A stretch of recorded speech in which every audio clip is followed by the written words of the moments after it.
Hi,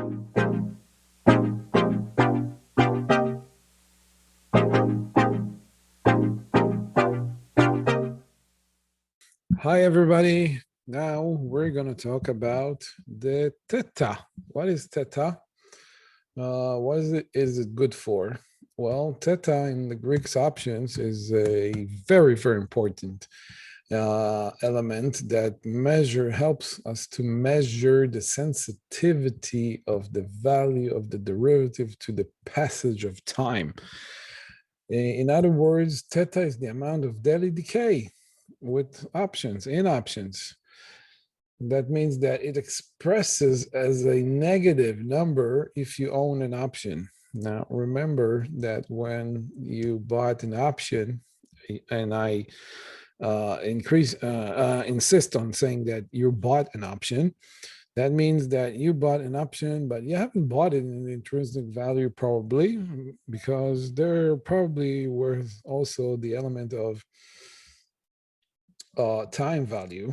As you can see here in the equation, that the option value, really, you need to deduce the intrinsic value, and then you'll get the time value. Now, every option has most of the time, some kind of time value. That is a part of the risk that the seller is taking due to the period of time that is left for the option to expire. So he doesn't want to expose himself to a greater risk. So he's asking for a greater premium or higher premium, more expensive payout for the option if there is a longer time for the option to expire.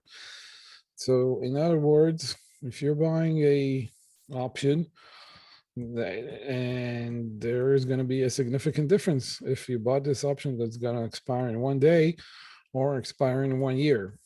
So if you're buying the option for 1 year, then there is going to be a greater theta effect on the price of the option.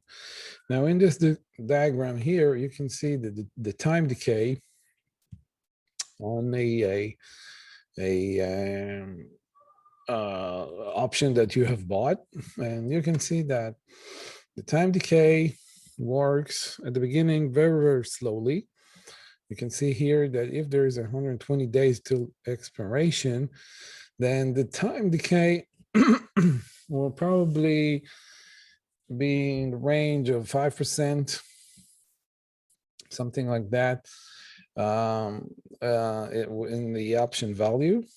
And the further you go, the theta will be grown up, and it's going to be bigger. And now it's going to be like 10% decay in the option value if there are 90 days remaining. If there's going to be 60 days remaining, then the time decay will increase to probably something like 20% more. And if you're going to jump from 60 days to 30 days expiration, that's all.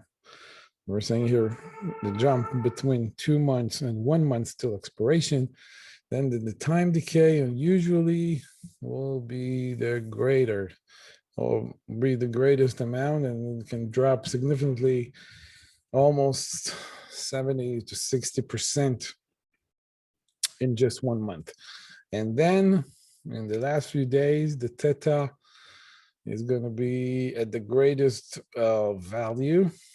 If you're going under 30 days prior to expiry, then the theta, excuse me, is going to be greater and greater every day as time passes by until it reaches zero. That means that in expiration, as you know, expiration time comes, all the options value exactly what they value. There isn't going to be any more premium added or something like that. 1 day to expiration, usually the options they all been traded as at their exact value. Okay, so now let's see an example.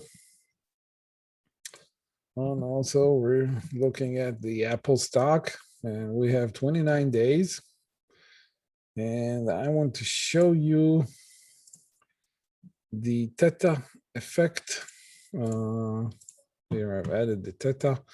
And you can see that there is a time decay of 0.05 as time passes by for every day. If we're buying it for 30 days.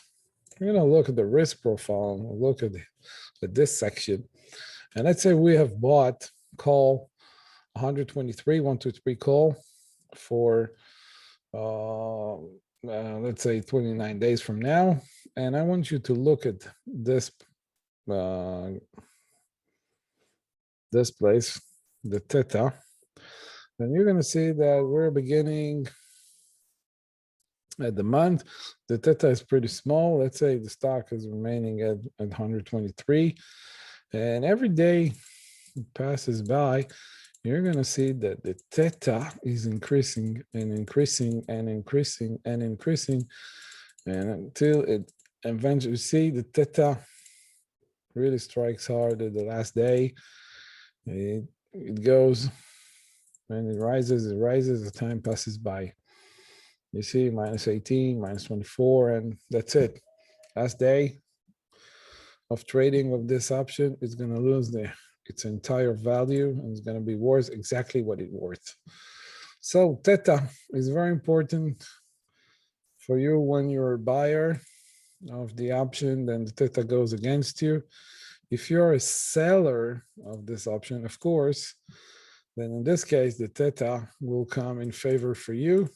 But again, it will only, every day is going to rise greatly and greatly, every day a little bit more, until it reaches its maturity. You can see here that when we're selling, writing down an option, then the theta will come in favor for us. And if the underline is not moving at all, every day, this option is going to lose from its value, and that means that you're going to make a pretty nice profit just from the time decay.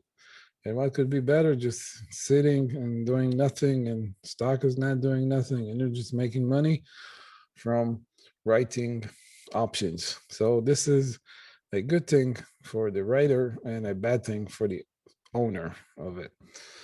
Okay, so that's it. Keep in mind that the theta, when it reaches, sometimes when you see the option, well, if there aren't any too many days remaining till expiry, then a dip in the money or in the money options, they won't probably have any theta because they all generated inside, and they all came into their exact intrinsic value. And so dip in the money options, they usually pretty close, even a few days or even weeks before expiration, they already been traded exactly at their intrinsic value. So the theta will come in effect much more greatly when you're looking at the money options. And we can see that also here, that the theta on the call option, let's do it also on the upper side. And you can see that as time passes by, we're looking now on this one, which is pretty close, then you can see that the theta is affecting harder and harder. Otherwise, if you're buying, excuse me, if you're buying a much longer time option, with greater time option till expiry, then you can see that the theta effect is going to be minor and minor. But out of the money options, they're going to have a greater theta effect on them. So that's it for the theta effect, and I hope to see you in our next lesson. Goodbye.